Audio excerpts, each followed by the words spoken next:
Alhamdulillah, Alhamdulillahi Rabbil Alameen, wassalatu wassalamu ala ashrafil anbiya'i wal mursaleen, wa ala alihi wa ashabihi ajma'in, amma ba'd. பெருகி வரும் கருணையினால் பேருலகை காத்து வரும் பேர் அருளாளன் எல்லாமல்ல அல்லாஹுக்கே கோடான கோடி புகழ் அனைத்தும். வையகம் வழி நடக்க வல்ல அல்லாஹ்வின் பாதனை தன்னடையாக்கி சென்ற தஹா நபி ஸல்லல்லாஹு அலைஹி வஸல்லம் அன்னவர்கள் மீதும் அன்னவர்களை வலுவாது பின்பற்றிய சத்திய சஹாபாக்கள், தாபிஈன்கள், தபு தாபிஈன்கள், சித்திகீன்கள், ஷுஹதாக்கள், சாலிஹீன்கள், நாதாக்கள், நல்லோர்கள், குறிப்பாக இங்கே கூடியிருக்கின்ற நம்மவர்கள் அத்துணை பேரின் மீதும் எல்லாம் வல்ல அல்லாஹுவின் பேர அருளும் பெரும் கருணையும் என்றென்றும் நிறைவாக பொங்கி பொலியட்டுமாகுக. இந்த கிராத் அரங்கத்துடைய சபைகளை கலந்து கொண்டிருக்கக்கூடிய உங்கள் அத்துணை பேருக்கும் இஸ்லாத்தின் காணிக்கையாம் சலாமினை சமர்ப்பித்துக் கொள்கின்றோம். அஸ்ஸலாமு அலைக்கும் வரஹ்மத்துல்லாஹி வபரகாத்துஹு. அன்புக்குரியவர்களே, திருக்குர்ஆனை ஓதுவதும் அதை ஓதி கேட்பதும் இரண்டுமே நபி ஸல்லல்லாஹு அலைஹி வஸல்லம் அன்னவர்களின் சுன்னத்தாக இருக்கிறது. அல்லாஹ் இதை பற்றி சூரத் அஅராஃபிலே அழகாக சொல்கிறான். وَإِذَا قُرِئَ الْقُرْآنُ فَاسْتَمِعُوا لَهُ وَأَنصِتُوا لَعَلَّكُمْ تُرْحَمُونَ. ஒரு இடத்திலே குர்ஆன் ஓதப்பட்டால் அதை கேளுங்கள், அமைதியாக இருங்கள், நீங்கள் அல்லாஹுடைய ரஹமத்தை பெறுவீர்கள் என்று அல்லாஹ் சொல்லி காட்டியிருக்கிறான். அப்போ குர்ஆன் ஓதுகின்ற பொழுது குர்ஆனை கேட்க வேண்டும் என்று அல்லாஹ் சொல்வதோடு அமைதியாகவும் இருங்கன்னு சொல்கிறான். வேற எதை பேசாமல் குர்ஆனை கேட்டுக்கொண்டே அமைதியாக இருங்கள், அப்பொழுதுதான் அல்லாஹுடைய ரஹமத்து உங்களுக்கு வந்து சேரும் என்று அல்லாஹு தஆலா சொல்லி காட்டியிருக்கிறான். நபிகள் நாயகம் ஸல்லல்லாஹு அலைஹி வஸல்லம் அவர்கள் சொல்லுவார்கள், அஃதலுல் இபாதத்தி திலாவத்துல் குர்ஆன்.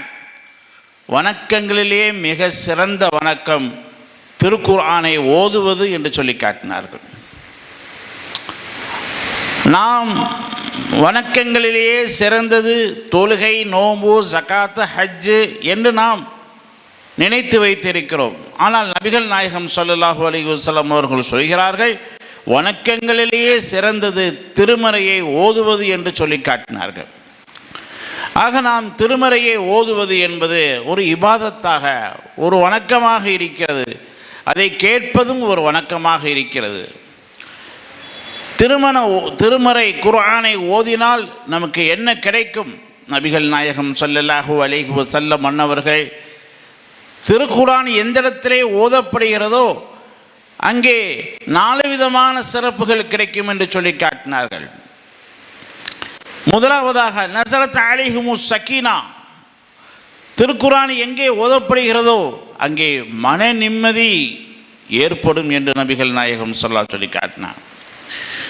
இன்னைக்கு எத்தனையோ மனிதனுக்கு மன நிம்மதி இல்லை. அவனிடத்திலே பணங்காசுகள் இருக்கின்றன, தங்குவதற்கு பங்களாக்கள் இருக்கின்றன, பயணம் செல்வதற்கு வாகனங்கள் இருக்கின்றன, கொஞ்சி மகிழ்வதற்கு மனைவியும் மக்களும் இருக்கிறார்கள், சந்தோஷமாக இருப்பதற்கு குடும்பத்தினர்களும் நண்பர்களும் இருக்கிறார்கள், எல்லாம் இருக்கிறது. ஆனால் அந்த மனிதனத்திலே மன நிம்மதி இல்லை. இந்த மன நிம்மதி கிடைக்க வேண்டும் என்று சொன்னால் நபிகள் நாயகம் ஸல்லல்லாஹு அலைஹி வஸல்லம் அவர்கள் சொல்கிறார்கள், நீங்கள் திருக்குர்ஆனை ஓதுங்கள், உங்களுக்கு மன நிம்மதி கிடைக்கும் என்று சொல்லி காட்டினார்கள். இரண்டாவது சிறப்பாக வஹஷியத்துஹுமுர் ரஹ்மா. திருமறை குர்ஆனை நீங்கள் ஓதுங்கள், உங்களை அல்லாஹ்வுடைய ரஹமத்து சூழ்ந்து கொள்ளும், உங்களின் மீது அல்லாஹ்வுடைய ரஹமத்து இறங்கும் என்று நபிகள் நாயகம் ஸல்லல்லாஹு அலைஹி வஸல்லம் சொன்னார்கள். மூன்றாவது சிறப்பு வஹஃபத் பிஹிமுல் மலாயிகா. திருக்குர்ஆனை யார் ஓதுகின்றார்களோ அவர்களை மலக்குமார்கள் சூழ்ந்து கொள்கிறார்கள். இப்போ எங்கே மலக்குமார்கள் இருக்கிறார்களோ அங்கே நமக்கு சந்தோஷம் கிடைக்கும், அங்கே நிம்மதி கிடைக்கும், அங்கே மகிழ்ச்சி கிடைக்கும். நான்காவதாக திருமறையை எங்கே ஓதப்படுகிறதோ தக்கரஹுமுல்லாஹு ஃபீமா இந்தஹு, அந்த ஓதக்கூடியவர்களை பற்றி அல்லாஹ் மலக்குமார்களிடத்திலே பெருமையாக பேசுகிறான், சிறப்பாக பேசுகிறான். என்னுடைய அடியான் என்னுடைய திருக்குரானை ஓதிக்கொண்டிருக்கிறானே, இந்த அடியான் எவ்வளவு சிறப்பானவன், எவ்வளவு உயர்வானவன் என்று திருக்குரான் ஓதக்கூடிய அடியார்களை அல்லாஹ் புகழ்ந்து பேசுகிறான் என்று நபிகள் பெருமான் ஸல்லல்லாஹு அலைஹி வஸல்லம் அன்னவர்கள் சொல்லி காட்டினார்கள். 1980 எகிப்து நாட்டு அதிபர் கமால் நாசர் அவர்கள் ரஷ்யாவுக்கு அரசு முறை பயணமாக செல்கிறார்கள். அங்கே நடக்கக்கூடிய நாடாளுமன்றத்திலே அதிபர் கமால் நாசர் அவர்கள் கலந்து கொள்கிறார்கள். 600 பேர் நாடாளுமன்றத்திலே உறுப்பினர்களாக இருக்கிறார்கள். அவர்களுக்கு மத்தியிலே கலந்து கொண்டு தன்னுடைய உரையை அங்கே நிகழ்த்துகின்றார்கள். உரை முடிந்து அவர்கள் தன்னுடைய நாட்டுக்கு விடைபெறுகின்ற பொழுது நிருபர் கேட்கின்றார், நீங்கள் எகிப்திலிருந்து வந்திருக்கீங்க, எகிப்துடைய அதிபராக இருக்கிறீங்க, அதிபதியாக இருக்கிறீங்க, நீங்கள் கொண்ட மார்க்கம் இஸ்லாம், அந்த இஸ்லாம் மார்க்கத்தினுடைய தனி சிறப்பு என்ன என்று கேட்குறார். நிருபர் கேட்குறார், இஸ்லாம் மார்க்கத்துடைய தனி சிறப்பு என்ன அப்படின்னு. கமால் நாசர் அவர்கள் இஸ்லாத்தினுடைய தனிச்சிறப்பை அவர்களால் சொல்ல முடியவில்லை. உடனே நிருபர் கோபமாக சொல்கிறாரு, இஸ்லாத்துடைய தனிச்சிறப்பை நான் சொல்லவா? தாடி, தொப்பி, புர்கா, இந்த 3 தான் இஸ்லாம், இதுதான் இஸ்லாத்துடைய தனிச்சிறப்பு என்று கிண்டலாக நிருபர் சொல்கிறார்.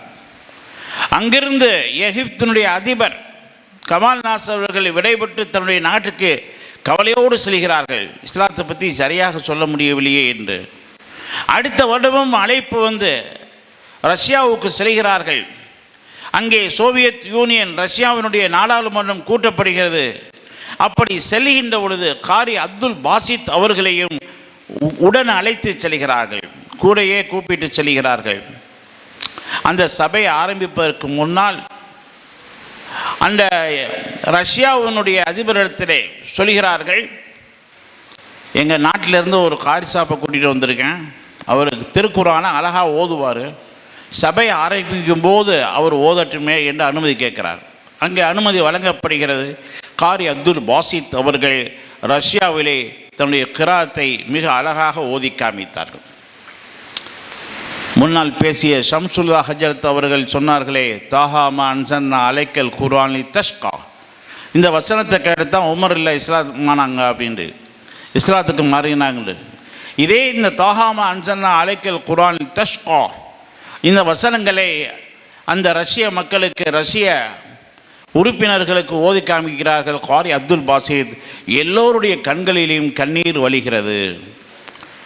அவர்கள் காரி அப்துல் பாசித்தை சந்தித்து சொன்னார்கள், இது மாதிரி ஒரு ராகத்தை நாங்கள் இதுவரைக்கும் கேட்டதே இல்லை, இது மாதிரி ஒரு சங்கீதத்தை நாங்கள் இதுவரைக்கும் அனுபவித்ததே இல்லை என்று அந்த ரஷ்யாவினுடைய நாடாளுமன்ற உறுப்பினர்கள் குர்ஆனுடைய சிறப்பை அழகாக எடுத்து காட்டினார்கள். ஆக குர்ஆனையே ஏற்றுக்கொள்ளாத, குர்ஆனே தெரியாத காஃபிர்கள் கிராத்தை கேட்டாலும் அவர்களுக்கு ஒரு மாற்றம் ஏற்படும், அவர்களுடைய கண்களிலிருந்தும் கண்ணீர் வரும். அத்தகைய சிறப்புமிக்க திருக்குர்ஆனை இப்பொழுது உங்களுக்கு முன்னால் காரிகள் ஓதி காமிக்க இருக்கின்றார்கள். எகிப்து நாட்டில் தான் உலகத்தில் அதிகமான காரிகள் இருக்காங்க. அங்கே தான் காரி அப்துல் பாசித் அவர்கள் பிறந்தாங்க.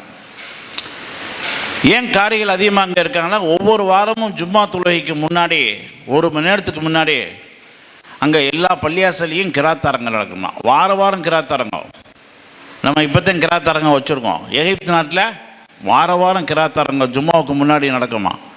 அதில் வந்து சிறியவர்கள் பெரியோர்கள் எல்லோரும் ஓதி காமிப்பார்கள். அதை யூடியூப்பில் ஒளிபரப்பப்படுகிறது. ஆக இந்த கிராத் அரங்கம் என்பது ஒவ்வொரு வருடமாவது நாம் இந்த கிராத் அரங்கத்தை ஏற்பாடு செய்ய வேண்டும். திருமறை குர்ஆனை நாம் அது இறங்கிய முறையிலே நாம் ஓதி பழக வேண்டும், ஓதுவதை நாம் செவிமடுக்க வேண்டும். அல்லாஹு ஜல்ல ஷானஹு தஆலா இந்த சிறப்பு மிக்க, உயர்வு மிக்க, மேன்மை மிக்க கிராத் அரங்கத்தை ஏற்பாடு செய்திருக்கின்ற கன்சுர் ரஷாத் உடைய நிர்வாகிகள் அனைவர்களுக்கும் எல்லா விதமான பரக்கத்துகளை தந்துள்வானாக, நீண்ட ஆயுளை தந்துள்வானாக. குறிப்பாக இம்மதரசாவினுடைய முதன்மை நிர்வாகி மௌலவி ஹாஃபிஸ் ஷம்சுல் ஹுதா ரஷாதி ஹதரத் அவர்களுக்கும் நீண்ட ஆயுளையும் நிறைவான செல்வ பாக்கியங்களையும் கொடுப்பானாக என்று கூறி என்னுடைய இந்த முன்னுரையை முடித்துக் கொள்கிறேன். வாஹிர் தாவா அல்ஹம்துலில்லாஹி ரப்பில் ஆலமீன். அஸ்ஸலாமு அலைக்கும் வரஹ்மத்துல்லாஹி வபரகாத்துஹு.